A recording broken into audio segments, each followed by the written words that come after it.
Hey everybody, thank you guys for joining us. I apologize, we're going to get started in just a minute here. We had some technical difficulties and the original link is not working. Can't hear you. But, Also, it's not. Then why is my audio, there it goes. Hey everybody, thank you guys for joining us. I apologize, we're going to get started in just a minute here. Also helping me with my we had audio, some technical so, difficulties. I'm just going to and get the a couple original link minutes, is everyone, not for working. people to start trickling in. And then once they're here, we'll get started. So if you know anybody who was interested in watching this live stream and getting it, please let them know to. Hey everybody! The original link. Thank you guys for joining us. Maricopa Tabletop Society Society Invites just a minute here. and We had some then technical it difficulties. will Get on the minutes, YouTube, everyone, page for and people to them start actually to trickling where in. the live stream is And going then on. once Like, they're they here, can we'll jump get in. started. So if you know anybody who was interested in watching this live stream and getting it, please let them know to. Hey everybody! The original link. Thank you guys for joining us. Maricopa Tabletop Tabletop started Society just a minute here. also helping me with my We had some audio, technical so, difficulties. it will Get on the couple minutes, YouTube page everyone, and for direct people them to start actually trickling where in. the live stream is and then once they're here, we'll get started. So if you know anybody who was interested in watching this live stream and getting it, please let them know to. Hey everybody! The original Thank you guys for joining us. A minute here. And then it will on the minutes, everyone, for people to start trickling in. Then once they're here, we'll get started. But I'm working on fixing that and hopefully find. So if you know anybody who was interested in watching this live stream and getting it, please let them know to. Hey everybody! Thank you guys for joining us.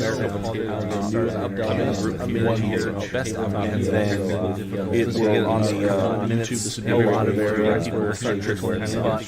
Then once they're here, we'll get started. But I'm working on fixing that. How to? So if you know anybody who was interested in watching this live stream and getting it, please let them know to. Hey everybody! Thank you guys for joining us. So I wanted to A minute here. and then The game to them. So, just to get started briefly, here's what we're going to go over here in this live stream. Well, first, what is Dungeons and Dragons? Give kind of a history of the game, a brief overview of what D&D is, and then we're going to get into the mechanics of basic character creation, role-playing, combat, and at the end we'll have some space for Q&A if anyone has any additional questions about the game or the society or anything like that. Sorry, I have technical difficulties with pets roaming around here. So, first is, what is Dungeons and Dragons? And the best way I can describe it is it's a kind of a fantasy role-playing experience that takes place in the collective imaginations of all the individuals taking part in it. So, that's the kind of general overview, but I feel like this video here better describes what's going on. So, first is, what is Dungeons and Dragons? And the best way I can describe it is it's a kind of a fantasy role-playing experience that takes place in the collective imaginations of all the individuals taking part in it. No, this is a role-playing So, game. It takes place that's entirely the in our kind of collective general imagination. overview, but I feel like this video here better I tell a story, describes what's and you going make on. choices in the story. So, first is, what is We're all Dungeons standing and on the Dragons? edge. And the Legend has best been way I for can years. describe So, it is it's a kind of a take your time, choose your character. fantasy Your goal is to try out a role-playing combination, kill experience that strengths, and takes claim the place treasure. in the collective imaginations of all the individuals taking part in it. No, this is a So, role-playing game. You tell me what you want to do. that's the Entirely kind of relaxed. general overview, but I feel like this video here better I tell a describes story, what's and you going make on. choices. Shirley, what do you want to do? So, first is, what is We're all Dungeons standing and on the Dragons? edge. And the Legend has been best way I can describe So, it is it's a Oh, kind of a take your time, fantasy role-playing role-playing experience that takes place in the collective imaginations of all the individuals taking part in it. No, this is a So, role-playing game. You tell me what you want to do. that's the kind of general overview, but I feel like this... So that kind of is a introduction to, what generally D&D is. So, here's a brief history of Dungeons and Dragons for those of you who've been first started playing or maybe been playing for a long time. Dungeons and Dragons was actually started by two individuals, Gary Gybax and Steve Aimson. They founded a company called Tactical Studies Rules, otherwise known as TSR, and they were guys who played miniature war games. And D&D came about as an evolution from one of the games they created called Chainmail. They just basically built a set of rules for combat and evolved it into the actual role-playing aspects. The game itself was heavily influenced by The Hobbit and Lord of the Rings. You can see from some of the races. If you guys are familiar with the movies that came out over the last 15, 20 years, you'll notice a lot of influences in D&D from those books and movies. Back in the 80s, when it was getting kind of popular, it was criticized by parents because they thought it was, teaching kids bad habits, or they thought it was, had bad imagery and symbolics and whatnot, and because of the images and portrayal and things like that. But it was kind of unfounded based on poor rumors.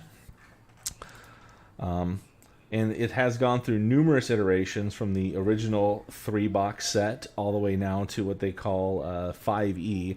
So as you can see, those are kind of like the different books or the editions that come out. And it's a game that's constantly and consistently evolving with the times.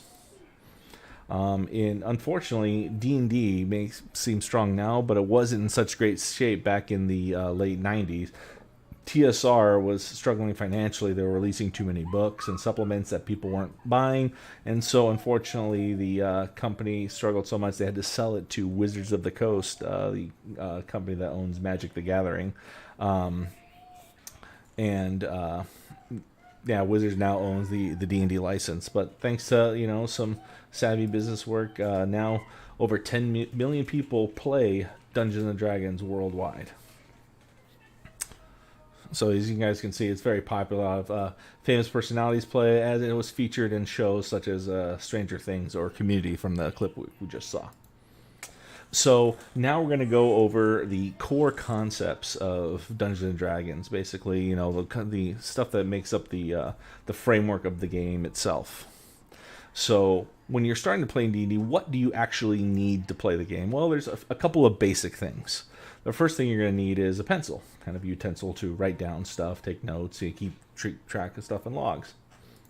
The second thing is a piece of paper on which the pencil is written on, so you can use it to write down all your character information, stats, and whatnot, and also take notes during the campaign.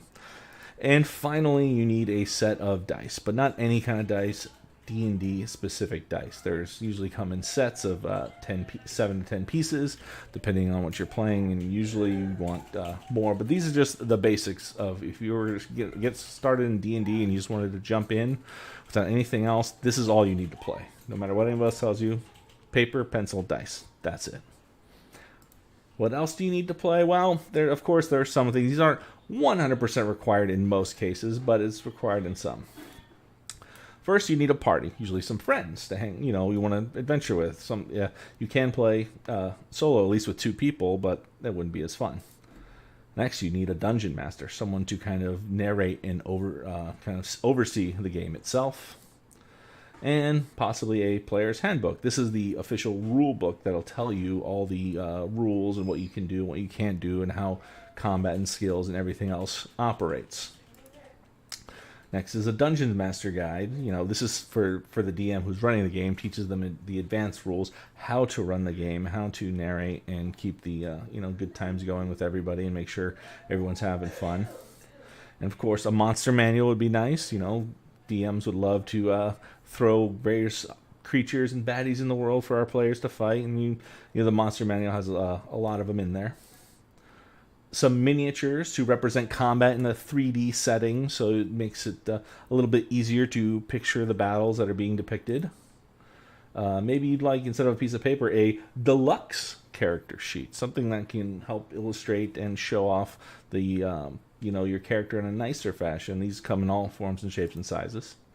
Then you have a DM screen. This helps keep the Dungeon Master's notes separate from the players, so they can't anticipate or see what kind of baddies are lurking in the dungeons or forests as they travel. Of course, a table with some chairs to play the game on. And dice, because you can't have too much dice. In fact, maybe more dice. So D&D has something they call 3 pillars, basically what the foundations that make up the game. The first pillar is exploration. D&D is about going out and venturing into the world and traveling and, seeing new sites and exploring and kind of, finding unique and different things out into the world. The second is the social and role-playing aspect of the game, actually talking, conversing, and getting into your specific characters as they interact in this world. And finally, one of the strongest pillars, the combat pillar, basically the nuts and bolts of the game. Everything that the game was designed around was combat, because you wouldn't really need rules too much for the exploration and the role-playing aspect. But combat, you need to know how those dice work, how to utilize them, weapon attacks, what you can do in actions, succeeding, and whatnot. So about exploration, this is basically what you do to interact with the world and what you say you're doing and what happens as a result of your action. So if you are exploring an ancient crypt or you're venturing off into a dense forest, this is kind of the aspect of the game that kind of opens up the world and gives you more, a better understanding of the geography and the setting that you're in. The next one is the social interaction. This is basically you speaking with players and non-player characters in the game, going back and forth and having conversations and basically trying to, get information out of them or figure out their motives, see if what they're doing is, on the up and up, or, basically getting information that'll help you achieve and succeed in your quests.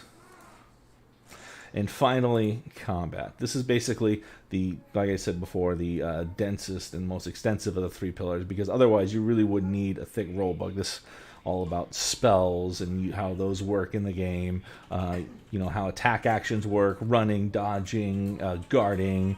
Every character and class that you create is going to be focused on this aspect from the game wise. Otherwise, role-playing, interacting, and skills, utilizing skills and stuff, very minor aspect of the rule book, but combat basically takes up 75 to 80% of the rules of D&D. So at the end of the day, what are the core concepts of D&D? Well, the first one's kind of greatness from small beginnings. Usually a lot of times people start at level 1 and they're not, you usually don't start off a campaign as a Superman or Batman. You usually start off as someone a lot lower, and you gain experience and levels to make yourself stronger, wiser, and going forth and venturing out to, make a name for yourself or achieve whatever your goals are. The next one is the social interaction, basically talking, role-playing, and speaking with other members of your party or the NPCs, growing and creating relationships and building them that way. And finally, the kind of explorations, exploring the world. D&D is, since it's a game of the imagination, the world is as vast as your DM allows it to be. So you're not just kind of boxed in to stay here or there. You can go and do and make a name for yourself however which way you do. So now we're going to explain kind of what the D20 system, basically what D&D as a game is boxed in on. So what it refers to, the D20 system, are actually the dice, specifically the D20 itself. That D20 is basically the ultimate die in the Dungeons and Dragons game. It's almost responsible for everything you do in the game, whether you roll an action to attack or to see if you succeed in the skill, or a saving throw to see whether or not you pass or fail a specific check. That is the critical die, and that's why it's called the D20 system. All of the other dice in the game, the D10, 12, 6, and 4, they're kind of utilized for minor things such as, maybe determining the results of a specific attack roll with a weapon, spell damage, or maybe like a bard's bardic inspiration. As it grows up, you utilize those dice, but you never roll them as much as you do the D20. That's why it's called the D20 system.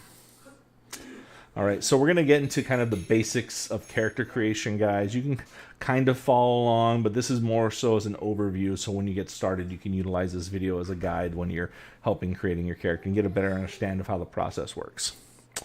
So normally what you do is first you choose kind of like the race and class that you feel like you'd like to play.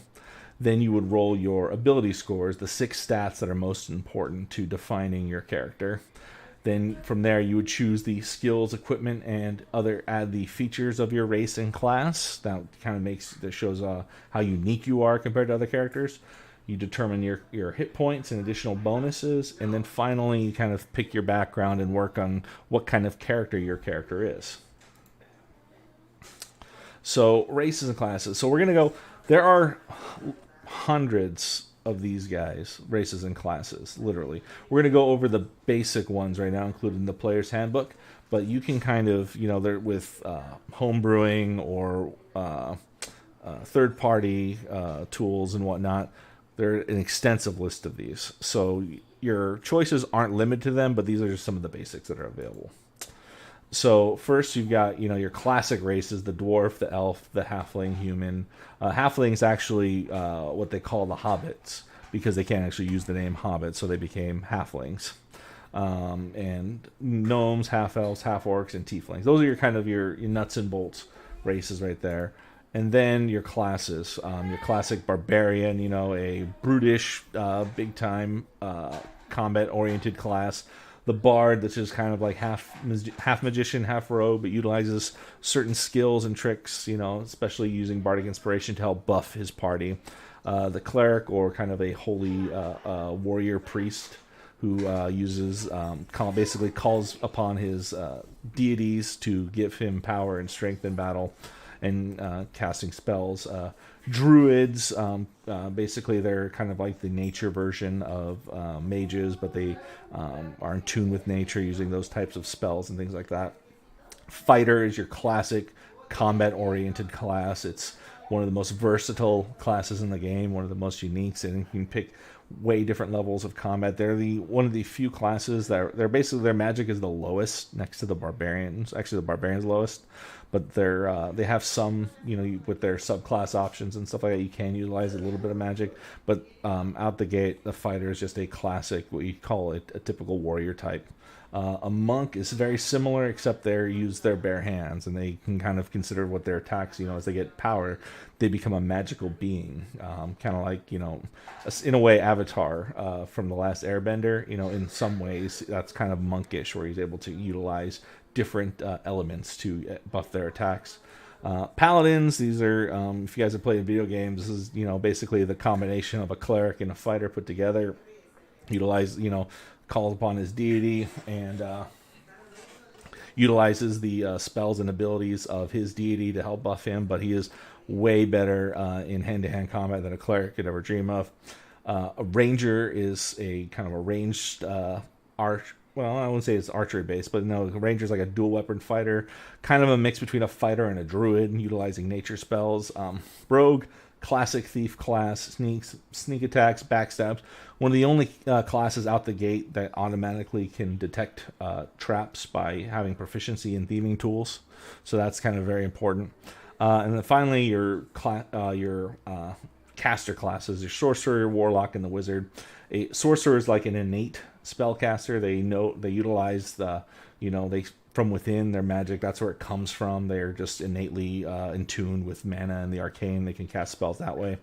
A warlock is kind of like a cleric caster, but instead of calling upon a deity to help him out, he makes a contract with a being and basically requests to use that power of that being and use it to make different types of spells, usually kind of like demonic and harmful. And finally, a wizard. If you guys are familiar with Harry Potter, these are classes, characters that utilize magic from study, and they learn how to cast spells. So I showed you a bit of it before, but this is what the character sheet looks like. I know it can be kind of intimidating at first, but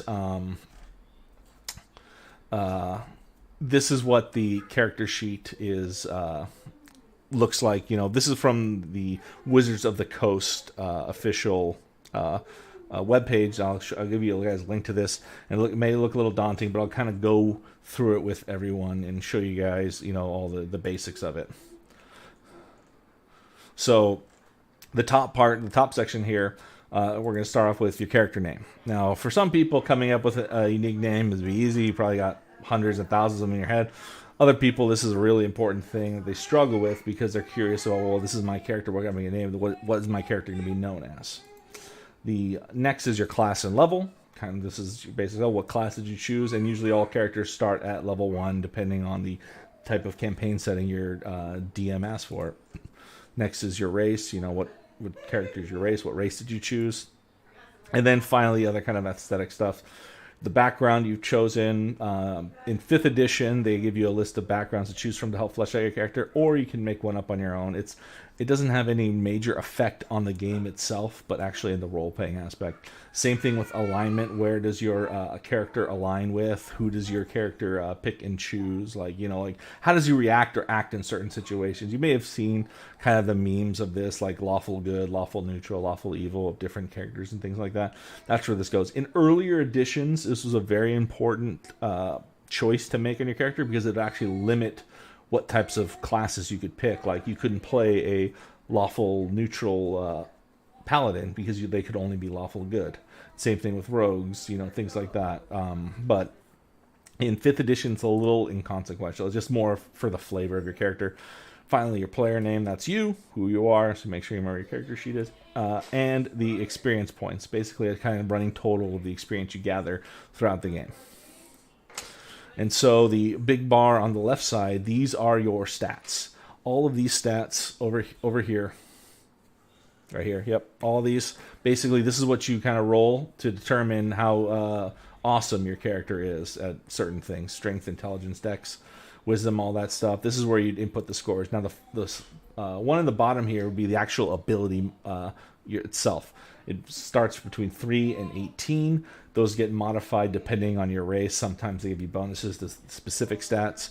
But the more important stat is the ability modifier, which goes above it. So that modifier is usually like a plus or minus depending on how good the stat of you rolled, and that determines how good you are at utilizing these abilities for skills, attacks, saving throws, and so on. The next here is we got inspiration. Now this is kind of a unique thing to 5th edition. These didn't exist in any other edition. A dungeon master can offer you a inspiration for doing a heroic act or doing something cool or coming up with a unique solution to a problem. So the DM can use these at discretion. All inspiration does is gives you ability to re-roll a d20 roll for anything like a skill or check or a weapon attack or a saving throw, to utilize what they call giving advantage. So advantage means you can roll 2d20 instead of 1 and take the higher number of the result. The proficiency bonus, this is something that scales with your character as you level up. You kind of start with a +2, and anything you are proficient in, you get to use that bonus. So if you are like a fighter, you would have a proficiency bonus in both, I think, strength and dexterity for saving throws. So you'd add that proficiency modifier with your ability modifier to use that for your saving throw, or you'd add that to specific strength-based or dex-based skills and stuff. Finally, the next chart right here, these are your skills. Okay, these are usually they're assigned by class. You get to pick from a certain amount of skills. You would only get to select a few. You don't get everything. If you are proficient in the skill, you get to add that proficiency bonus, which is really nice. And that tells you right there what skill, what ability score utilizes that skill itself. So if you're, making a survival check, you'd add your wisdom modifier. If you're proficient in survival, like some classes are, like a druid would be, then you would add that proficiency modifier to it. I know it sounds confusing, guys. There's a lot of math involved in this. So D&D is a game about reading and math. So if you really don't like either one, it's basic arithmetic. And once you get this down in your character sheet, it's not terrible, but just starting out, it can be might be a little confusing. Next up, we've got armor class. This shows how resilient you are to actually being struck by an attack, a physical attack. So the higher your armor class, the harder you are to hit. Normally you'd roll a d20. You'd add that to your proficiency and your whatever modifier you're using. If you're doing a melee attack, it'd be strength. If you're doing an arrow attack or a range attack, it'd be dex, and so on. So you roll d20 plus that modifier, and then you're trying to get it at or over the armor class of the individual you're attacking. The initiative modifier is basically where you start out in combat. When DM says roll initiative, you're basically determining the order of combat, who goes first in the turn. And your initiative modifier is the bonus you add to that d20 when you roll it. Speed is usually determined by your race or class, how fast you are in combat. Most of the time when you play D&D, you utilize a square grid where each square represents 5 feet of space, and then your character moves between 20 to 30 feet per round or per action they can move, and that's kind of lets you know what your speed is. Your hit point maximum, this is the total amount of hit points or health your character has. Basically at their full rested level, and they're taking no damage and whatnot. Your current hit points is something you would write down after you start taking some damage or getting wounded in battle. Temporary hit points are stuff granted you by abilities or maybe a magic spell here or there. Your hit dice are, every class has certain hit dice that they use to level up. And you're like a fighter's hit dice is 1d10 at level 1, 2d10 at level 2, 3d10, and so on. That tells you that because they utilize that for abilities. And finally, your death saves. If you get reduced to 0 hit points, you fall into the death save category. You need to make a death save to see if you continue or succeed or if you die. 3 successes, you have to roll a d20, and if you get 10 or over, 3 of those, hey, you get up. But 3 failures means your character dies, is gone. Unless you utilize a magic spell or something or another to bring them back, the character has passed. So what are the ability scores? Well, there's 2 types really, physical and mental. Strength, constitution, and dex. And then for your physical, and then your mental is a charisma, wisdom, and intelligence. And I've kind of categorized them by active and aggressive versus passive. Like a constitution is more of a passive physical skill. It's kind of how resilient you are. And strength is and dex are more the active category. Funny, dex is passive because you're most active and passive because you utilize that to avoid traps, making dexterity saving throws, but also utilize it to make range attacks. To best sum this up, I don't know if you guys heard the tomato analogy, but strength, basically, we're going to utilize a tomato to kind of illustrate how these ability scores are and how they work. Strength means your ability to crush a tomato. Dexterity is your ability to dodge a tomato being thrown at you. Constitution is how well you're able to survive eating a rotten tomato. Intelligence is knowing a tomato is a fruit. Wisdom is knowing a tomato does not belong in a fruit salad. And charisma is the ability to sell a tomato-based fruit salad to somebody. And so some common abbreviations in D&D, so strength, STR, dex, con, int, wiz, charisma. And, this is how they'd be illustrated on the character sheet. Sometimes somebody asks you to make a dex check or a con check or a whiz saving throw, stuff like that. AC would be referred to your armor class, like I mentioned above. DC is difficulty class. Those are determine the difficulty of specific skill checks you have to make. And then a DX or like a D6 or D20, that's basically a reference to the dice you need. So if somebody asks you to make a, do a skill check using or damage D6 damage, you would use the 6-sided die to roll that damage. And here's some common stuff, what armor looks like and their AC and their components. And then some other stuff, DM is for Dungeon Master, PC is the player character, and NPC is the non-player characters. So how do you determine your ability scores? Well, there's 2 kind of methods. First, there's the classic 46 array, where basically you get 4 D6 dice. These are your classic casino-style 6-sided dice. They're in a lot of board games and stuff. This is the most common die there is. So what you do is you take 4 of these dice, you give them a good roll, then afterwards, you drop the lowest number you rolled. You just get it out of there. Then you add up the remainder of the numbers, and that tells you the stat you have for one ability score. You do that 6 times, and that gives you a list of your ability scores. Now, if you're someone who just feels unlucky, or you don't like to roll dice, you just like to build a character willy-nilly, and why not you just want to get to the meat and potatoes of building it, then you would use something called the Elite Array. It's basically the 6 standard scores you're offered in the player's handbook, and you can just assign these scores to your character at will, add up any racial bonuses and whatnot, and just go from there. So how do you assign scores? Well, we're going to use the Elite Array here and take these scores and put them into our character sheet. And also look at the modifiers each score offers. So, we have a 15 to 14. Those have a +2 modifier. The 8 conveys a -1 modifier in your ability check. So we're going to just kind of throw these up here in standard order just to kind of show you. So this is what they would look like on your character sheet, as I mentioned before. So when someone asks you to make a dexterity saving throw, and if you're not proficient in that, you would look at your dexterity mod, which is a +2. You'd roll a d20, you add the 2 to it, and that would be your dexterity save. And finally, finalizing your character sheet. This goes through your races and your classes. You look at the ability scores. Hey, humans get to add +1 to all their ability scores. That's their racial trait. They get some other kind of cool stuff, what specific languages they speak. And you kind of look at in your player's handbook and add these features to your character after you're done building it.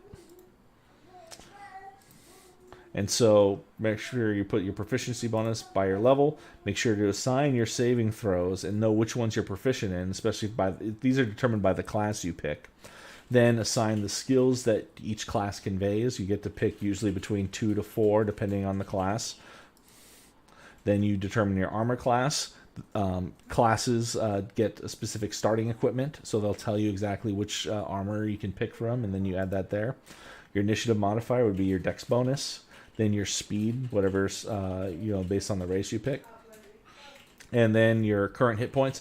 All level 1 characters start at maximum hit points, so you don't have to roll them out. So like if you played a fighter, they're 1d10, so you'd get 10 hit points plus whatever your Constitution modifier is. So if you had a +1, it'd be 11. If you had a -1, it'd be 9. So role playing. Now this is the part of the game that kind of scares a lot of people off because they're either shy, intimidated, or they a lot of times they just feel like they're acting silly at times, and it can feel that way at first, and that's a totally normal thought. But it gets better when the more other people are into it and get relaxed and loosen up, the easier it is for you. So remember, you're not actually playing a game; you're assuming the role of a character in an imaginary setting.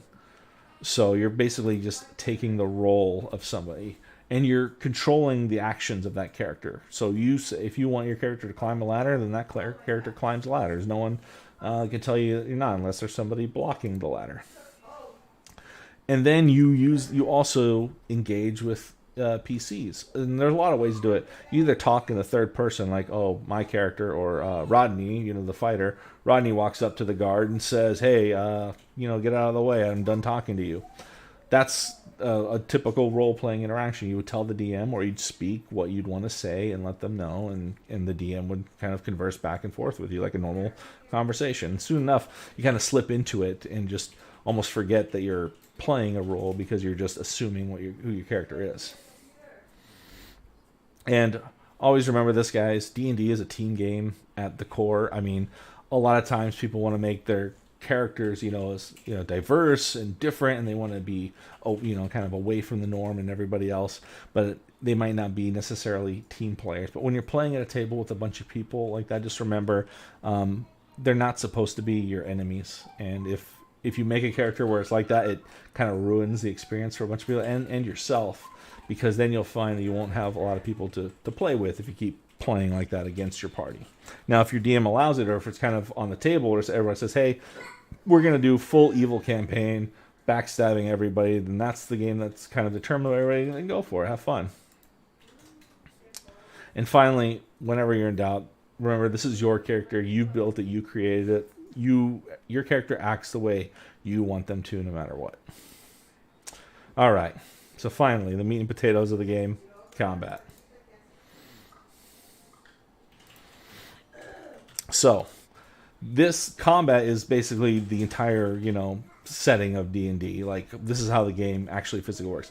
I'm not going to get into every single detail of the game because we'd be here until 10 o'clock if I tried to explain every facet of combat to you. But I'm going to keep it real basic. So what do we need to illustrate some combat? Well, how about we get a board? Why don't we throw some characters on there? You know, here's a nice little traveling party of characters. We got monk, fighter, thief, bard, mage. But they need some baddies to fight, so let's throw them on there. Okay. Instead of going through the entire range of combat, we're just going to focus on 2 characters, a player character and an enemy NPC. So we'll get here, we'll call this guy Redgar the Monk. Okay, so Redgar's right over here, and he is attacking this orc. So how does combat work in that aspect? Well, first we got to determine the initiative or the combat order. That's the first thing you'll hear DM say, roll initiative. So everybody in combat would roll a d20 plus their initiative modifier. And then for the sake of purposes, let's say Redgar Monk rolled a 15 and the orc goes 8. So that means Redgar would go first in the combat order, and then the orc would go second. And then when it's your turn, you have a list of actions you can perform. Normally you can perform 4 types of actions. A interactive action, a movement action, a bonus action, and a free action. Now, bonus actions are sometimes determined by type or class, and free actions are something like, hey, you're yelling at somebody to tell them to move, you're issuing a command, you're ordering, you're kicking something on the ground or whatever, something basic like that. Interactive actions actually casting a spell, making a weapon attack, shooting an arrow. But also you can turn an interactive action into a move action, or what they call like a double move. So we're going to bring up the character sheets here. I'm going to disappear for a moment so you guys can see. So right here, Redgar's on the left side, our orcs on the right. So we see we have their hit points and armor class filled out. So Redgar wants to make an attack on the orc over here. The orc only has an AC of 12. So we need to determine what Redgar needs to actually hit him. So Redgar's first, what he's going to do in his action, he's going to take a move. Because he was, like I said, these squares represent 5 feet. He has a 30 feet move in his round. So he moved 10 feet over to get into melee range, because a monk needs to make melee combat attacks. Then he goes there and takes a big swing at our orc here. So what he would need to do is he'd roll his d20. He would add his strength mod for the melee attack plus his proficiency bonus. So he'd have a +5. And all you need to do is basically roll high enough on the d20 to hit an AC 12. So 5 minus 12 is 7. So he would need to roll 7 or more on the d20 to hit. And if he does, he gets to chip away at the hit points of the enemy character. And if it's enough damage to drop him to 0, the creature falls. If not, he stays up, and the orc would have its turn in combat. So that's kind of that's essentially melee combat, but we're going to dive this in and take a look at spell casting in case you guys are thinking of playing a spell casting type character. So we need our party back on the board. Let's throw our enemies back over here. And we're going to zoom in, and we're going to use Ella the Mage. So Ella's over here. She's a sorceress. And, sorcerers are cool because, they can cast spells. They're pretty weak early on, but as they gain higher levels, they become much more powerful. I know you guys heard the term glass cannon, but that's usually referred to wizards and mages and stuff, and that certainly applies here. So what does a wizard do when they make a combat attack? Well, sometimes they would look at the spell that they want to cast, and usually it would either go off or they would have to make a spell attack. So a spell attack works similar like the other attack, where you would add your modifiers, your proficiency, plus whatever stat bonus you have when you're making the attack. Kind of like, Redgar was using strength plus proficiency. Sorceress or wizard would use your int or charisma. And then another thing you need to determine is the DC, the difficulty class of the saving throw. Because some spells go off automatically. You don't need to make a hit. But the enemy characters or player characters, if your aim is off, hit by the spell may need to make a saving throw in order to see how much damage, or if any, they take from the attack. You determine that by just taking an 8, adding that to the proficiency modifier that you have, and the stat in question. So if we're looking at this, 8 plus proficiency is +2, that's 10, plus the stat is intelligence is 12. So if Ella made a spell attack on these guys with a DC saving throw of 12, they'd have to roll a 12 or higher on the d20 in order to save. So let's look at what a spell is, and probably the most popular spell out there for wizards and sorcerers. Everyone picks this when they hit 5th level, Fireball. So there's a lot of reading here, but it's actually pretty simple once you get the hang of it. So we're going to look at the casting time. So all spells have these. This determines when the spell goes off. So casting time of one action is like pretty much immediate. So it takes an action to go off, or one of the actions, like I said, you had earlier. The range is how far the spell can be cast from the initial casting location where your character is. The components, these is what you need to cast a spell, and every spell has this. You'll see it represented by V, S, M, or any combination thereof. V means verbal components. Your character has to speak in order to cast the spell. So it's like, characters in Harry Potter making an enchant or whatever. If your character can't speak, mouth is gagged, they've got their throat tightened where they can't speak or breathe, they can't cast a spell. S is a somatic component. That means actually something physical, like they move their hands, making a gesture of some kind. So if your hands are tied behind your back, or they're bound, or someone's holding you down, you actually can't cast a spell. And then M is a material component. Material basically means you need something specific as a catalyst to cast a spell. In the case of Fireball, you need a little bit of bat guano and sulfur. This is more of a flavor kind of thing, and also like helps keep wizards in line. So if they get caught up and tied and thrown in jail, usually their possessions are gone. So if something requires a material component, the wizard doesn't have their bag with them, that means they can't cast a spell. The duration means how long the effect of the spell lasts, and usually it's either a few rounds, a couple hours, or instant. It just goes off, boom. And then finally, underneath that is the description of the spell, like what happens, what are the effects are, how much damage the spell does, and what happens to the people affected by the spell. So for Fireball, the initial starting damage of it, every target within range takes 8d6 fire damage on a failed save, or half if they succeed. So once you cast a spell, you would throw out 8 of those d6s, add those all up, and that's the total amount of damage all the people could end up taking if they fail their save. If they don't fail this, if they pass their save, that means they only take half that much. So it still does a decent chunk of damage, but it could be non-lethal depending on who you're up against. So I'm going to have Ella here throw out a big fireball, and it hits everybody in range, because the range of a fireball is 20-foot radius. So everybody who was hit in that range has to make a saving throw and take damage from it.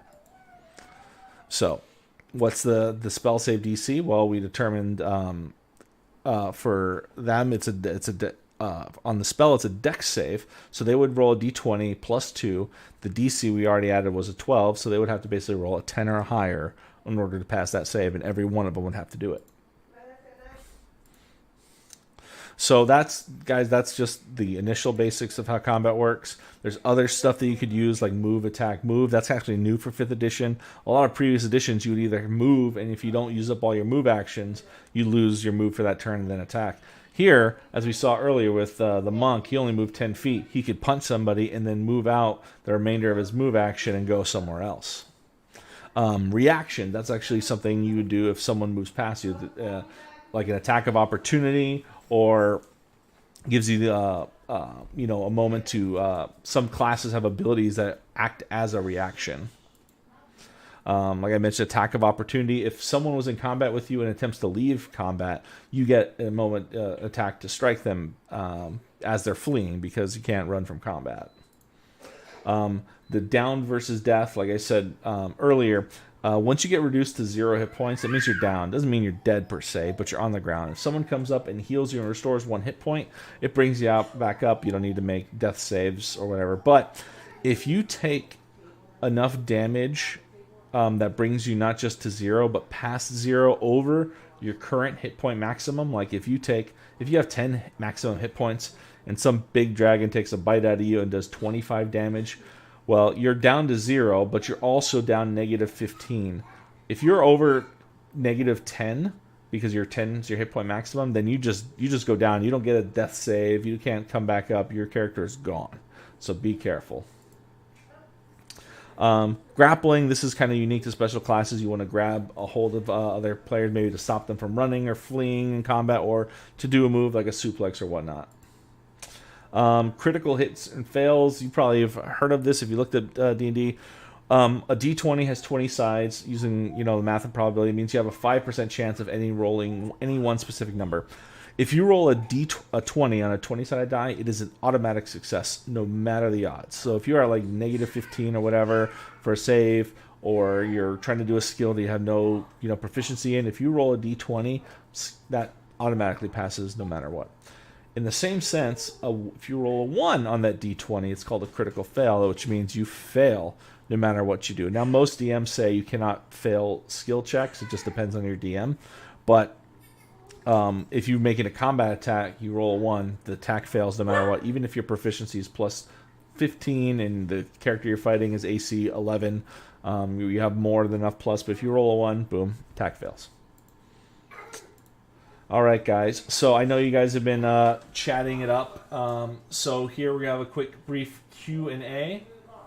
So if you guys have any specific questions about D&D, what I talked about, or if there's anything else that you'd like to converse, what you guys want to know about Maricopa Tabletop Society, or you want to get started in your own game, where that goes, feel free to mention it in chat. I'll be here.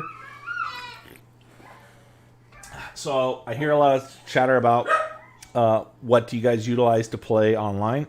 So Fantasy Grounds is a great one, but it's also pricey because you need someone to either buy the subscription to the game and have people log in. I think it costs between like $15 to $20 a month, or you can buy the full version that lets everybody else has to buy their own private version to log in. Okay. So I see someone, how do you do a spell attack again? So a spell attack is depends on the spell. So if you're making certain spells will ask you to make a roll for it. Like if you're casting like Eldritch Blast or a Ray of Frost, you would have to roll your spell attack mod, which would be the proficiency bonus of your character plus the stat bonus of your class. Like a wizard would be use intellect. So you'd roll the plus your proficiency, plus your intellect, and a d20, and that's how you'd make your spell attack. And you calculate a save differently. It'd be 8 plus those numbers. Firebird. Okay, are we going to use Roll20 or Fantasy Grounds? It will be. It just depends on what's easier for everybody. I've played on Roll20, and it was a little challenging to kind of get everything on the board.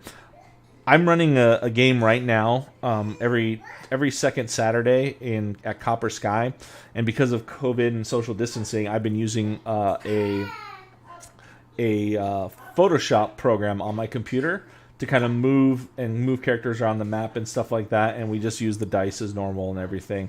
But that's more for a live game. If we're going to do an in-person online game, I would utilize I would try to use Roll20 again, or I would do a stream like I'm doing now. So I'll play like on Discord, and we could use a bot in Discord that can a roll bot that people can utilize to actually make the rolls in the game and determine whether or not stuff is succeeding. So we can keep everything online.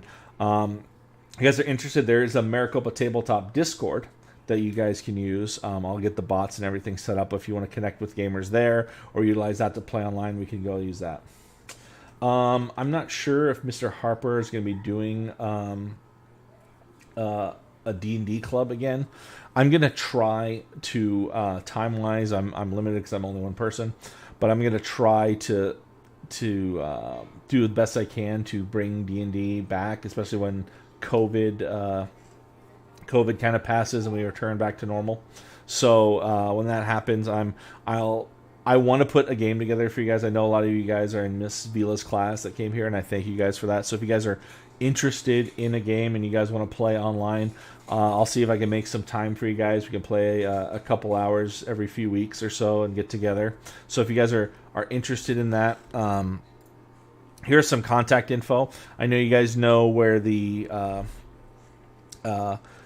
tabletop email, that's where you guys, if you guys didn't remember, I have a survey. If you guys need the survey link again, please let me know. Or you can send an email here saying, hey, I attended the live stream. I'd love to fill out the survey. If you guys, anybody who fills out the survey, if you're one of the first 10 people to send it back to me completed, I'm going to send you guys a free pair of dice.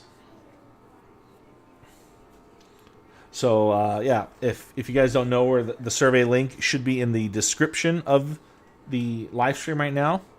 So if you click on it, and if you need access to it, I'm on here. I can grant you guys access to it. You guys want to play tonight? I would love to run a game for you guys tonight. Maybe if we have enough people. I wasn't sure how many people are going to attend, but if you guys want everyone here, here's what I'll do. Maybe I'll run one for you guys next Thursday. So everyone who attended here live, send me an email. Just tell me what your YouTube name was, and I'll go through the chat log to make sure you're here. If you were here, you attended, and you chatted, I'll put you guys first in line so we can set up a game. And then we'll work through that. I'll send you guys all the details. You guys can create your characters offline, and then load them up, and I'll let you guys what we're going to utilize, and we'll be good to go from there. Yeah, I wanted to use Fantasy Grounds Firebird. It's a cool program. It's really nice because it kind of automates and does everything for you, but I don't know if you guys are familiar with the operating system called Linux. You kind of have to build everything into it and like know the mechanics of Fantasy Grounds to utilize it properly. I think it takes too long to set up, and if I'm dealing with players who already know kind of the game and everything how it works, you don't need a tool like that to tell you what you can or can't do. That's why I utilize just kind of like a Photoshop or a board program to showcase, the actions and combat and things like that in the game. Otherwise, using Discord for chat and everything. So, guys, if you're interested to learning more about tabletop, Discord doesn't work. Let me. Okay, guys, I'll generate you guys a fresh link. Let's see here, because edit invite link. No limit. Okay. All right, guys. There's the Discord link for you guys.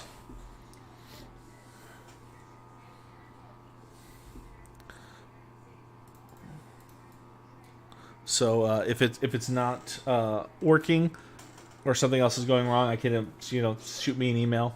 And you can send me your Discord name, and I can try to invite you personally.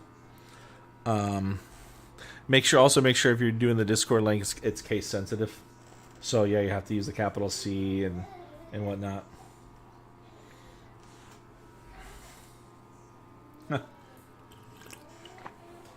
Oh yeah, I really miss. I think I blocked links from being posted by other people. And I was in,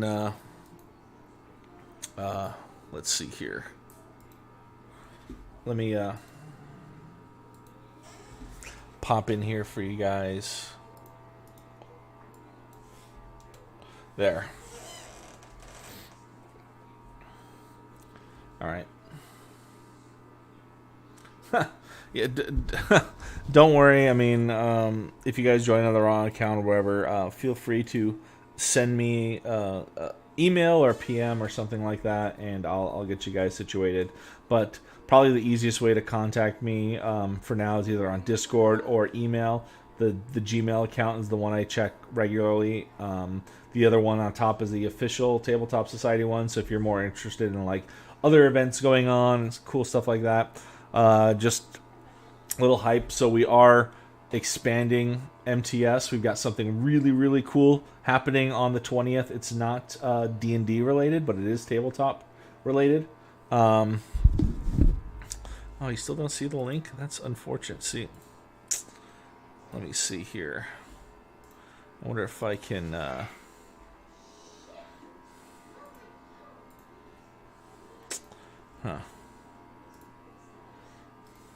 Okay. I'll tell you what, Firebird, why don't you... let's see here. I can't... Let's see here. Now we're... Generate new link. Copy. Oh, okay. There we go. I see you guys. Now I see you guys. All right. Awesome. Hey, Noah. And hey, Firebird. Awesome. Thank you guys so much for joining. I appreciate it. All right. So if there's any additional questions, I mean, I'm on Discord constantly. So it's a quick way to get me there.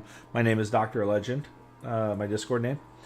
Feel free to ask me any questions. So again, please, if you guys can, fill out the surveys. Our sponsor, the Be Awesome Youth Coalition, help put this all together. They gave us an awesome sponsorship, help buy supplies for MTS and everything like that. So one of the things I could buy is a Fantasy Ground subscription for MTS because they help kind of sponsor and gave us a bunch of supplies and things like that. So the surveys are for them.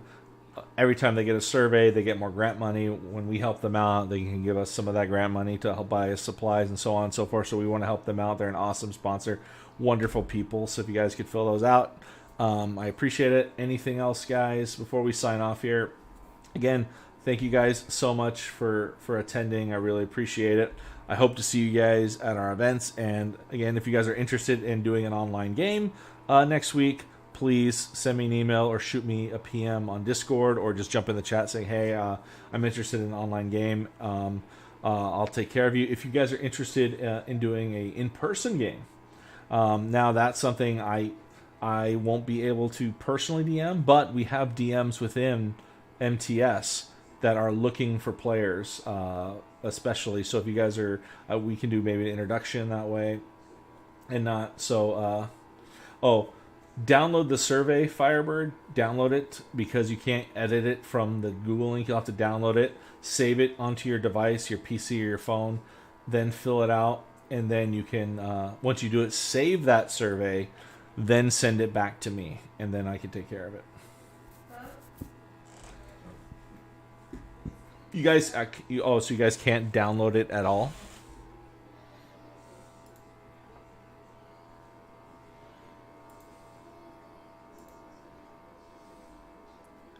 Okay, I'm double checking. It lets me download it, but if you guys are having issues, shoot me an email and I'll just attach it in the email to you. Because I want to make sure if you guys get it and submit it to me, then get you guys your dice.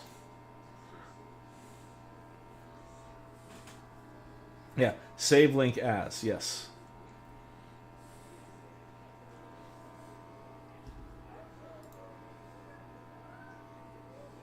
Very nice character sheet, Noah. I appreciate that. Very cute.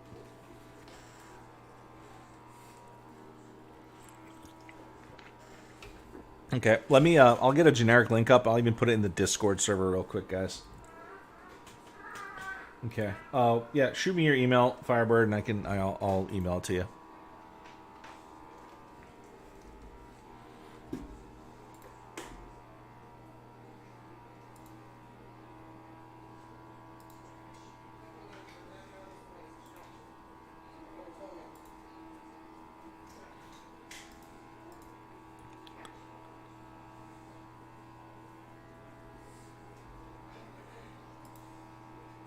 Yeah, just get if you send me a PM or just put it in the general chat, your email, Firebird. I've already got it downloaded. I'll just forward it to you real quick. All right, guys. That's it. I really appreciate you guys attending and being here. Thank you guys so much for coming. If you guys need me, I'll be in Discord for a bit, so feel free to reach out and chat there. And I'll. Oh, yeah. I don't think you can put your email in. You can't put links or emails in. YouTube chat, Firebird. So we'll just do everything from Discord and go from there. So thank you guys so much. I really appreciate it.